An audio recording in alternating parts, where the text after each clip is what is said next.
84-85 सालची गोष्ट असेल. म्हणजे प्रत्येक मध्यमवर्गीय घरात जनरली कॉलेजच्या काळात पोरं नाटकाचे प्रयोग वगैरे करतात. तसे आम्ही त्यावेळेला आमच्या बॅचने केलेले होते. कुठेतरी बक्षीस समारंभ होता आणि तुम्ही टिळक स्मारकला तुमच्या हस्ते काहीतरी कार्यक्रम होता आणि तुमचं भाषण होतं त्यावेळेला. त्या भाषणात तुम्ही पीटर ब्रूक या विषयावर बरंच बोललात आणि प्रामाणिकपणे आता कबूल करायला काहीच हरकत नाही, त्याला काहीच कळलं नाही खरं म्हणजे. तर त्यालाही तुम्ही गुरु मानता. त्याच्याविषयी काही तुम्ही मला असं वाटतं सांगायला हवं. ते कनेक्शन कसं येतं पहा. मी 20 वर्ष, मी एकटी नव्हे, माझ्याबरोबर माझे टेनिसपटू भास्कर चंदावरकर, गोडसे, नंतर रोहिणी भाटे, ही बघा कशी मंडळी सगळी अशी एकत्र येतात. आणि आम्ही सगळेजणं जर्मनीमध्ये काय करत होतो, आमचं जे काम होतं 20 वर्ष चाललेलं, त्यात 5 नाटकं आम्ही केली.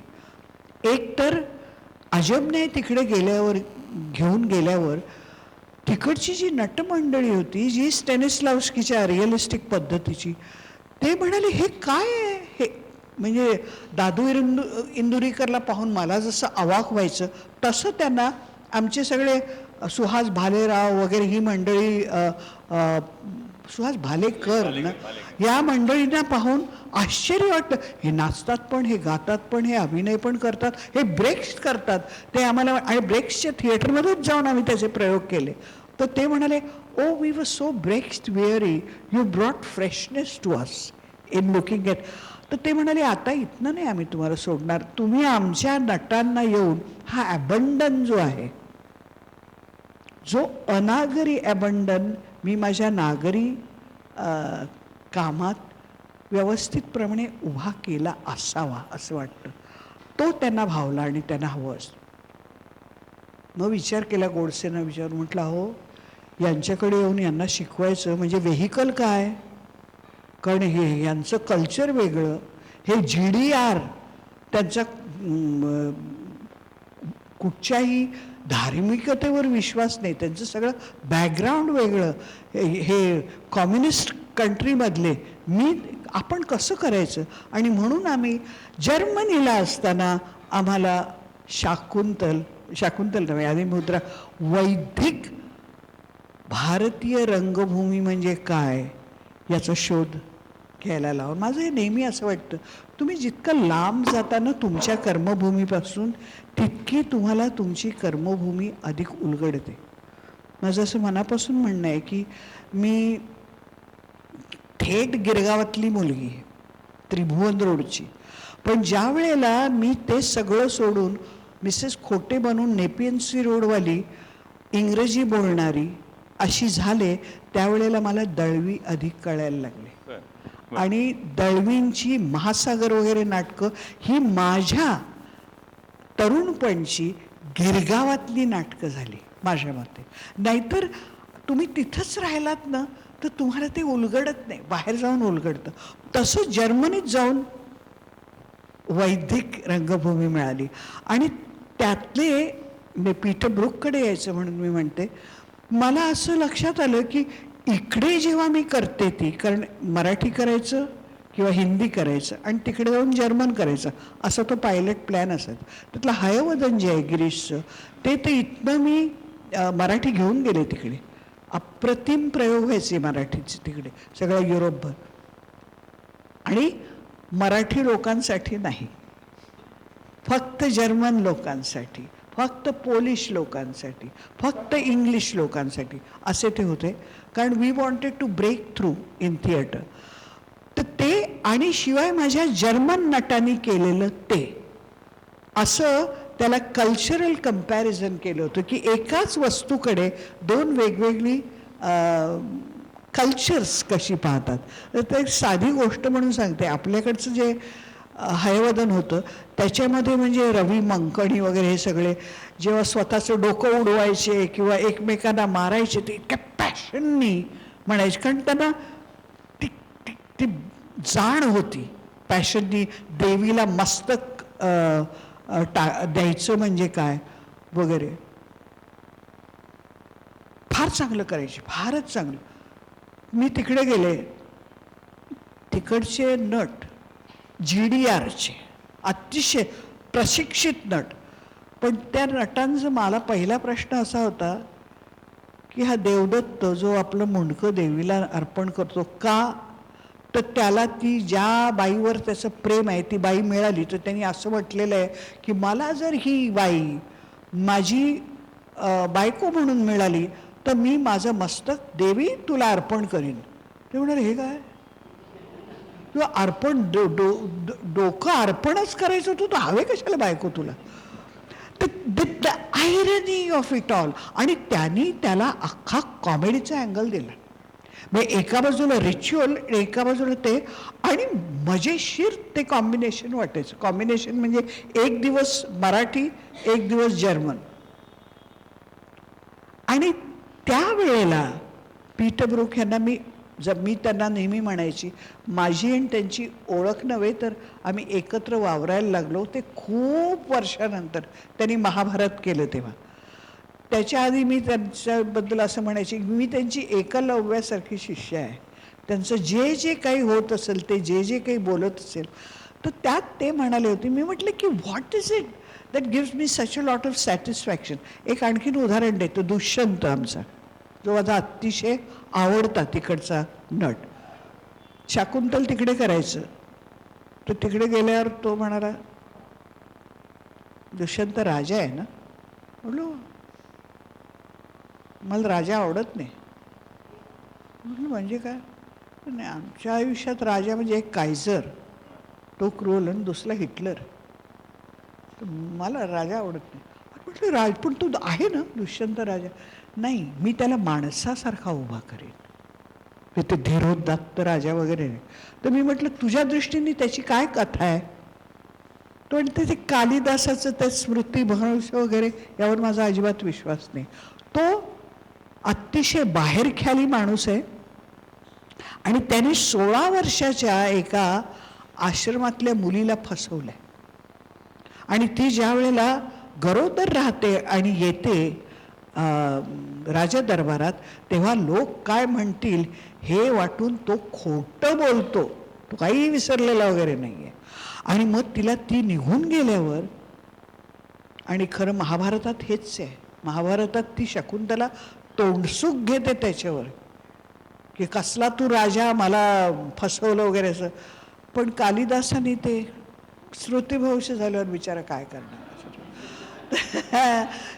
आणि मग त्याच्या लक्षात येतं आणि तो तिच्या शोधात जातो. आणि तो शोध तिचा नसतो, तो शोध स्वतःचा असतो व्यक्ती म्हणून. तर तिकडे नाटक पाहत असताना गॉटफ्रेड रिश्टर, मला शाकुंतल हा दुष्यंताचा आत्मशोध आहे हे पहिल्यांदा कळलं.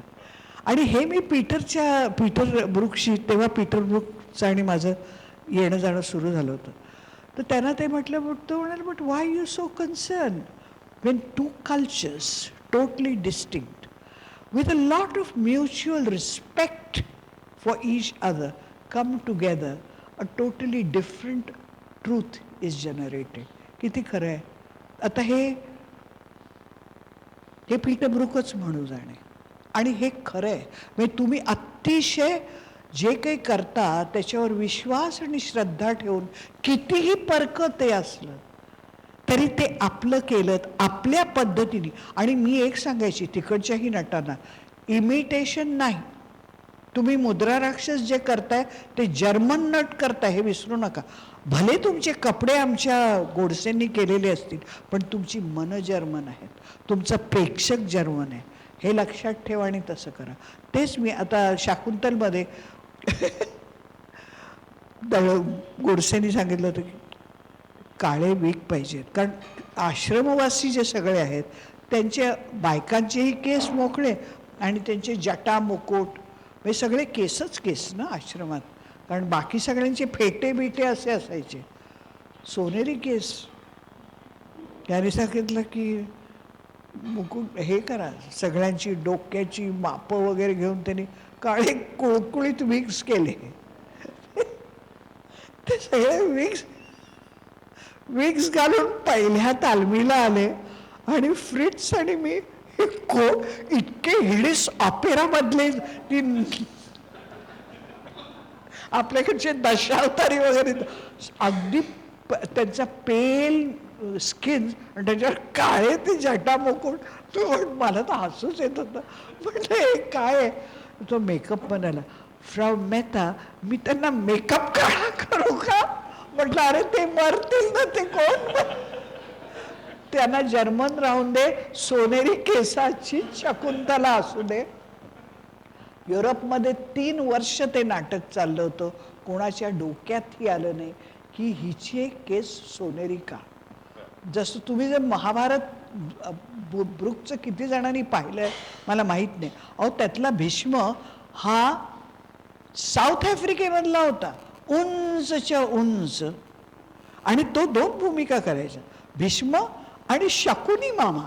त्याची नॉट म्हणजे काय ग्रेट. तर भीष्म म्हणून तो आला की कोणीतरी अतिशय फुल ऑफ विजडम असा माणूस यावा, आणि तो आफ्रिकनच राहिला. त्यांनी काही भीष्म म्हणून त्याचे कपडे पण त्यांनी तर न्यूट्रल कपडे दिले होते सगळ्यांना. कपडे पट असं नव्हतं त्याच्यात. त्यातला शकुनी मामा हा तर कसं माहिती, ते तिकडचे बंबो जंबो करणारे असे लोक असतात तसा तो बसायचा वगैरे आणि करायचा. म्हणजे ते फासे ते पडणारच, कारण हा मम्बो जम्बो करणारा आफ्रिकन भीष्म जो आहे त्याच्या हातनं तसेच फासे पडणार. हे काय आहे? हे सत्य आहे ना, हे खरं आहे, यात कुठेही नक्कल नाही आहे. हे पीटर ब्रूक तुम्हाला घडी घडीला दाखवतो. तिथून मग तुम्ही एकदम पुन्हा एकदा माध्यमांतर झालं, सिनेमा केलात, पेस्तनजी 12 वर्ष संपली ना. हे खरं आपलं, मला आता हसू येतं पण मी मागे पाहिलं तेव्हा खरंच असं वाटतं की 12 वर्षानंतरची तेंडुलकर, मला लहानपणी आम्ही लहान असतो तेव्हा तेंडुलकर म्हणे, बाई आता झाली आहे तुमची चुळबुळ सुरू झाली. ती त्याच्यामधनं, आणि मग काय असतं ते मी ठरवून हां चला आता आपण हे मोडण घेऊया असं नसतं. ती चुळबुळ सुरू झाली की जे काही येईल आपल्या समोर ते पकडायचं. तर त्यामुळे स्मृतिचित्र माझ्याकडे आलं, ते मी करायचं ठरवलं.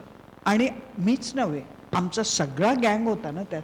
मंगेश कुलकर्णी, रव्या, नंतर सुहास, सगळी आमचीच मंडळी, अख्खीच्या अख्खी गँग तिकडे गेली.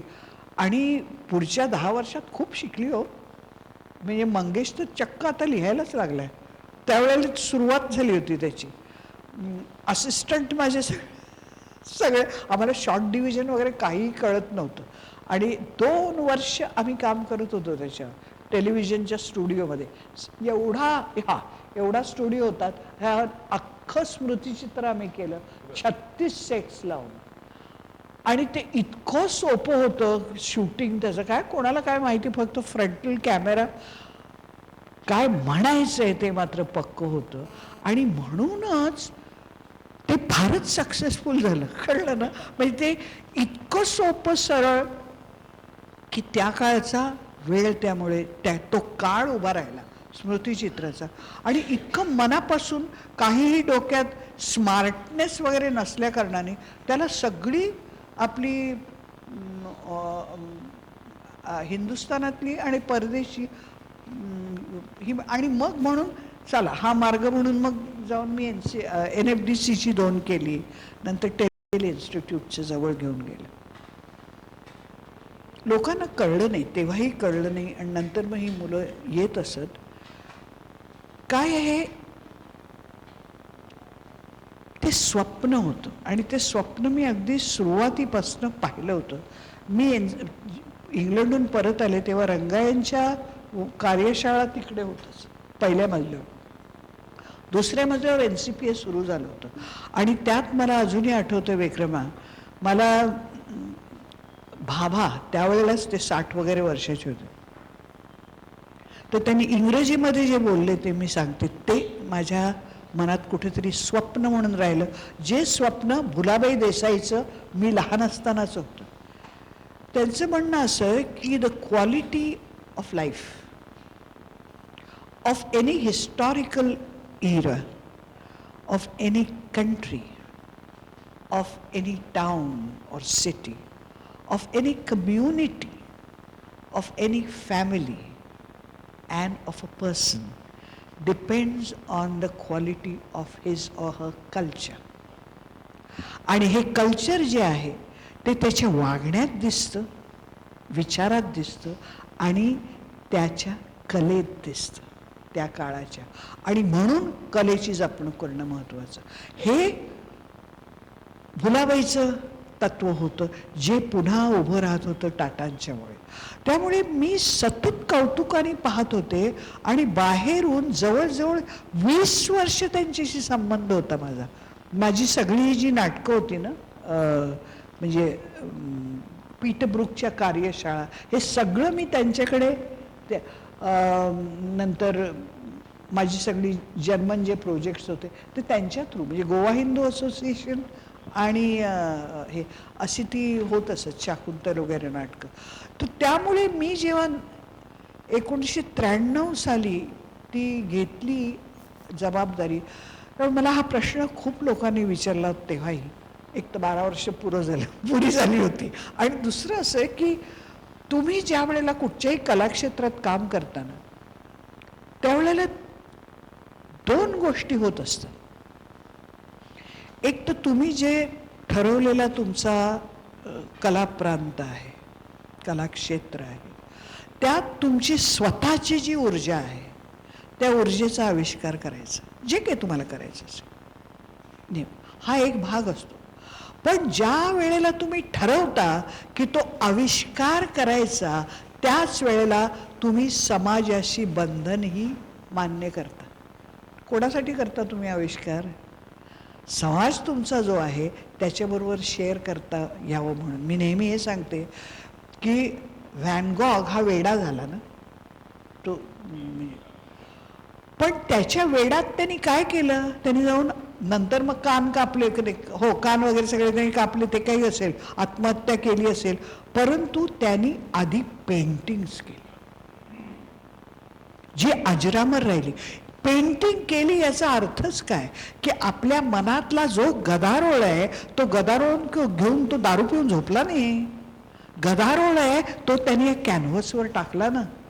याचाच अर्थ हा कॅनव्हस कोणीतरी पाहावा, ही सुप्त इच्छा होती त्याच्यात, म्हणजे कनेक्शन समाजाशी. आणि त्यामुळे माझ्या मते मी स्वतः माझ्या ऊर्जेचा आविष्कार करत होते इतकी वर्ष. आता त्याचं समाजाशी काय नातं आहे हे पाहावं, हे माझ्या मते फार नॅचरल इव्होल्युशन होतं. आणि त्यातनं मी गेले. मला सुरुवातीला 4-5 वर्ष इतका आनंद झाला. I relived again, I rejuvenated. कारण जे मला हुसेन वगैरेंच्या बाबतीत मिळालं ते इथे मिळालं हो सगळं. माझी सतत चंद्रलेखा, म्हणजे नृत्याच्या बाबतीत चंद्रलेखा, उद्या दक्षा सेट, ही अतिशय सृजनशील मनं जी होती त्या मनांना मी फॅसिलिटेटर म्हणून होते तिकडे, की हे उभं आपला झाकीर हुसेनची तिकडे वर्कशॉप्स व्हायला लागले. सगळं पुन्हा मला नव्याने आपण रिज्युव्हिनेट होतोय असं वाटायला लागलं. एकच आहे की जेव्हा वास्तूशी संबंध असतो तर केवढा प्रचंड प्रकार तो. 5 थिएटर्स, त्याचं एअर कंडिशनिंग, त्याची सिक्युरिटी, मग तिथे अर्थकारण येतं. मला भावांनी आणि टाटांनी जे बोलवून नेलं होतं ते क्रिएटिव्ह हेड म्हणून बोलवून नेलं. पण क्रिएटिव्ह हेड म्हणजे काही दिवाळी नसते. क्रिएटिव्ह हेड म्हणजे हे आपल्याला झेपणार आहे की नाही हा विचार करायला लागतो, कळलं की नाही. तर याच्यामध्ये मला थोडे चिमटे बसायला लागले.